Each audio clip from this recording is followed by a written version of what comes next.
দর্শক আসসালামু আলাইকুম। আজকে একটি চমৎকার ফল সম্পর্কে জানতে পারবেন এই ভিডিও থেকে। বাড়িতে যে মা বোনেরা আছে তারা এই ফলটা বেশি পছন্দ করবে, খুবই সুস্বাদু। আমি আর একটা খাই ভাই। বাংলাদেশে প্রথম সুমিষ্ট ফল চাষ বারাব্বা ফল। 12 মাসই সুমিষ্ট ও সুস্বাদু ফল বারাব্বা। চাষ পদ্ধতি ও চারা কোথায় পাবেন বিস্তারিত জানবেন ভিডিও থেকে। বিদেশি নতুন ফল বাংলাদেশে প্রথমবারের মতো চাষ। ভিডিওটি শেষ পর্যন্ত দেখুন। নার্সারি মালিকের নাম্বার ঠিকানা স্ক্রিনে পেয়ে যাবেন। নাম্বার ঠিকানা নিয়ে ওনার সাথে যোগাযোগ করে ফলজ বনজ ঔষধি গাছের সব ধরনের চারা ক্রয় করতে পারবেন। চলুন তাহলে ভিডিওটি শুরু করা যাক। এটা হচ্ছে ছাদ বাগানে গাছটা রয়েছে, মাঠ বাগানে প্রচুর পরিমাণে ফল হবে।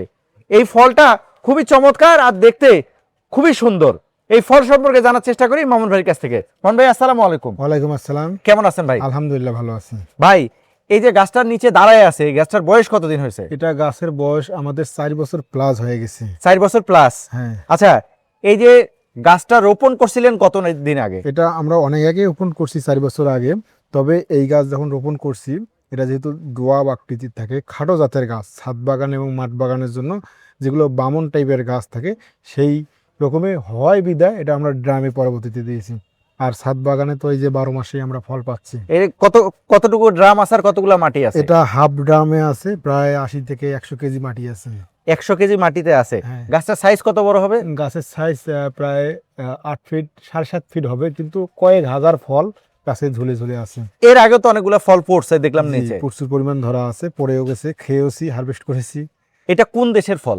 এটা বাইরের দেশের ফল, আমাদের দেশে হচ্ছে। আচ্ছা, এই গাছটা রোপণ করার কতদিন পরে ফল পাইছেন?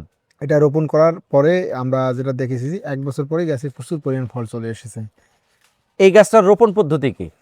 আমরা সাধারণত অন্যান্য গাছ যেভাবে রোপণ করি সেভাবে রোপণ করা যায়। তবে এই গাছের ক্ষেত্রে একটা বড় সুবিধা হলো এই গাছে কোনো রোগবালাই হয় না। সামান্য জৈব সার দিলেই গাছটা কিন্তু অটোমেটিক ভালো হয়ে যায়, এবং পাশাপাশি গাছের যে নিউট্রিশন অন্য খাদ্যগুলো প্রয়োজন সেগুলো দিলে আরও গাছ সুস্থ সবল হয়। গাছের পাতা খুবই শক্ত, অন্যান্য গাছের পাতার থেকে হার্ডি, এই কারণে এটাতে লেদা পোকারও আক্রমণ আমি দেখিনি। আচ্ছা, যেহেতু বাইরের দেশের ফল, আপনার গাছে ফলছে, এখন আপনি চারা উৎপাদন করবেন। এই চারা এখান থেকে সায়ন সংগ্রহ করে চারা উৎপাদন করলে কি 100% এরকম ফল আসবে? এটা যদি মাতৃগাছ থেকে চারা তৈরি করা যায় তাহলে সারা বাংলাদেশে এরকম যেরকম ফল হয়েছে এরকম চারা আমরা দিতে পারবো এবং দিচ্ছি। আপনাদের কাছে যে চারাগুলো আছে এগুলি আসলে কতটুকু সাইজের চারা আছে? মোটামুটি চারাগুলো 1 ফিট 1.5 ফিট 2 ফিট এই সাইজের চারা আছে। কেজিতে কতগুলো ফল হবে? যেহেতু লটকনের মতো ফল, লটকনে যতটুকু ফল হয়, লটকন তো থোকায় থোকায় হয়, তবে এটা কিন্তু সিঙ্গেল বা 2-3টে একসাথে 4-5টা পর্যন্ত হয়, আর বেশি কিন্তু হয় না। সেক্ষেত্রে লটকন যতটুকুতে ফল হবে 1 কেজিতে এটা অতটুকু হবে। তবে লটকন টক মিষ্টি ফল, আর এটা কিন্তু মিষ্টি এবং দারুণ ফ্লেভার। এটা অন্য ফল গাছ অনেক আছে, জি, বিদেশি ফল গাছের আসলে শেষ নাই। হ্যাঁ, এতগুলো ফলের ভিড়ে আমি এই ফলটা কেন চাষাবাদ করব? এটা এই জন্য চাষাবাদ করা হবে, এটা কিন্তু 12 মাসই আর ছোট গাছেই ফল হয়। আর অন্য ফলের থেকে এটার স্বাদ আলাদা। আমরা সাধারণত টক মিষ্টি ঝাল তেতো এগুলার নাম জানি, কিন্তু এটার স্বাদ পুরো ব্যতিক্রম।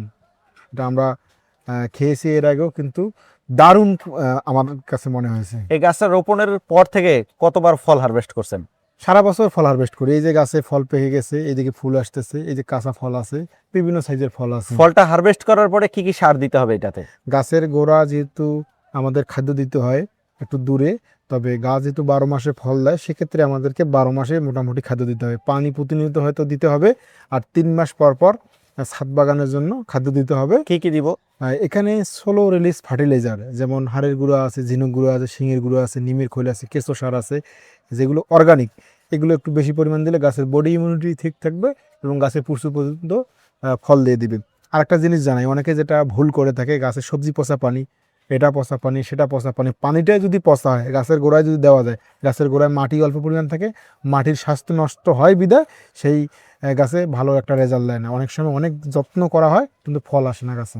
অন্য গাছে আমরা দেখি পুনিং করতে হয়, এই গাছটা তো বামন টাইপের, ঝোপালো, হ্যাঁ, অনেকগুলো ফুল বের হচ্ছে, গুটি বের হচ্ছে, সেই ক্ষেত্রে এটা আসলে পুনিং করতে হয় কিনা? এটা অটোমেটিক প্রুনিং থেকেই যায়, প্রুনিং করতে হবে না, যেহেতু এটা ঝোপাল হয়ে যায়, খুব ঝোপাল হয়ে যায়। এটা তো ছাদের গাছে, ছাদের গাছে অনেকগুলো ফল দেখতেছি।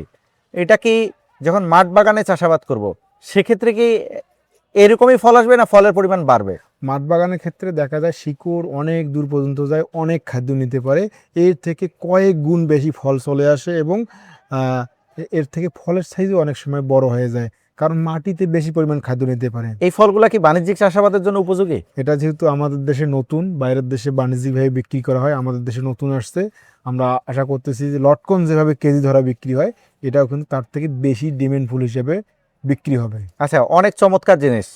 আর এইটা যেহেতু আপনার নার্সারিতে আছে, নতুন, এটা সম্পর্কে কারো ধারণা নাই, সেহেতু আমরা ভিডিওটা বড় করব না। আপনি নামসহ ঠিকানাটা বলবেন, এরপরে যখন আবার ফল আসবে আবার প্রতিবেদন করব। আর যারা নতুন অবস্থায় এই চারাটা রোপণ করবে, ভালো ফল পাইলে তারা তো দোয়া করবে, তারাই মার্কেটিং করবে। আপনি নামসহ ঠিকানাটা বলবেন। আমি এআর মামুন, আমাদের নার্সারি হলো রংপুর বিভাগের নীলফামারী জেলা কচুপাড়া ইউনিয়নে জাতীয় পুরস্কারপ্রাপ্ত এআর মামুন নার্সারি। এখানে আসলে সরাসরি গাছ নিতে পারবে, দেখতে পারবে, আর এই গাছের ফল অন্তত পক্ষে টেস্ট করতে পারে যে কোনো সময় আসলে। এছাড়াও যারা গাছপালা নেবেন, যারা যত্ন করবেন, তাদের কাছেই আমরা গাছ সেল দিয়ে থাকি। আচ্ছা মামুন ভাই, ধন্যবাদ। দর্শক, নতুন একটা ফল, অনেক বেশি আলোচনা করলাম না, তবে নতুন হইলো নতুন একটা চমক ফল। এটা আসলে খুবই চমৎকার। আমরা একটা খাইয়া দেখি ভাই। হ্যাঁ, অবশ্যই খেয়ে দেখেন। আচ্ছা, আপনিও একটা নেন। আচ্ছা, আমি তো রেগুলারে খাই, ভিডিওর শুরুতে একটা খাইছি, এই যে দেখুন। আমি কাঁচা ফল বিসমিল্লাহির খাচ্ছি। রহমানির রহিম। বিসমিল্লাহ। এটা কিন্তু একটা বাকল আছে, এই যে দেখুন, খুবই চমৎকার। এটার একটা বাকল আছে, বাকলটা খুব শক্ত। বাকলটা শক্ত, কিন্তু এই ভিতরে- বাকল যেটা চোচা, হ্যাঁ। এটা খাইতেও বেশি মজা। আমি তো এটা চিবাই খাচ্ছি, অনেক চমৎকার। বাকলটা হ্যাঁ, এই যে দেখতে পাচ্ছেন, একটা বিচি আছে, এখানে 3টা বিচি আছে লটকনের মতো। আর মাংসের পরিমাণটা খুবই রসালো আর বেলে বেলে টাইপের, খুবই স্বাদ। নতুন ফলের চারা যারা ক্রয় করতে চান, আমরা স্ক্রিনে মামুন ভাইয়ের নাম্বার ঠিকানা দেখাচ্ছি, নাম্বার ঠিকানা নিয়ে ওনার সাথে যোগাযোগ করে আলাপ আলোচনা করে এই গাছের চারা ক্রয় করতে পারবেন। আর যদি মনে করেন আমি দেখে শুনে ক্রয় করব, সেক্ষেত্রে ভাই যে ঠিকানা দিল সেই ঠিকানায় এসে দেখে শুনে ক্রয় করতে পারবেন। আমার কাছে যেটা মনে হলো, বাড়িতে যে মা বোনেরা আছে তারা এই ফলটা বেশি পছন্দ করবে, খুবই সুস্বাদু। আমি আর একটা খাই ভাই। আচ্ছা, খান, অনেকগুলো আছে এবং গাছেও প্রচুর পরিমাণ আছে। অনেক সুস্বাদু ফল। তা ভিডিওটা বড় করছি না ভাই, আপনাকে অসংখ্য ধন্যবাদ, নতুন একটা জিনিস খাওয়াইলেন। আপনাকেও ধন্যবাদ।